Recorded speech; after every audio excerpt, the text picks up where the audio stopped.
খুব ভাল লাগিছে আৰু অসম ইউনিভাৰ্চিটি ইতিমধ্যেই বিশ্বৰ বুকুত ইয়াৰ পৰিচয় ইতিমধ্যেই মানুহৰ দৃষ্টিত ধৰা দিছে আৰু মই ভাবোঁ যে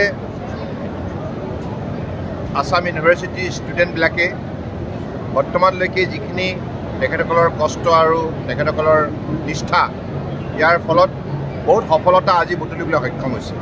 গতিকে মই এইখন বিশ্ববিদ্যালয় চৌহদত অধ্যয়ন কৰি থকা ছাত্ৰ ছাত্ৰীসকলক আন্তৰিক শুভেচ্ছা জনাইছোঁ। ইয়াৰ উপাচাৰ্য পান ডাঙৰীয়া অত্যন্ত শক্তিশালী আৰু তেখেত যোগ্যতা সম্পন্ন ব্যক্তি আৰু অধ্যাপকসকলেও তেখেতসকলৰ নিষ্ঠাৰে শিক্ষাদান কাৰ্যত গুৰুত্বপূৰ্ণ বৰঙণি আগবঢ়াইছে। সামগ্ৰিকভাৱে গোটেই ভাৰতবৰ্ষৰ সমন্বয়ৰ এটা শক্তিশালী ভেটি আসাম ইউনিভাৰ্চিটি আৰু অসমৰ বৰাক ব্ৰহ্মপুত্ৰ পাহাৰ ভৈয়ামক একাকাৰ কৰাৰ ক্ষেত্ৰত উত্তৰ পূৰ্বাঞ্চলৰ শক্তি প্ৰদান কৰাৰ ক্ষেত্ৰত ই উল্লেখযোগ্য জন্মলগ্নৰ পৰা ভূমিকা পালন কৰি আছে। মই এই বিশ্ববিদ্যালয়ৰ ছাত্ৰ ছাত্ৰীসকলৰ উন্নতি কামনা কৰিলেও তেখেতসকলৰ জীৱন সফল হওক, সুন্দৰ হওক আৰু সকলোৱে সুখেৰে জীৱনৰ বাটত আগুৱাই যাওক। ধন্যবাদ। জয় হিন্দ।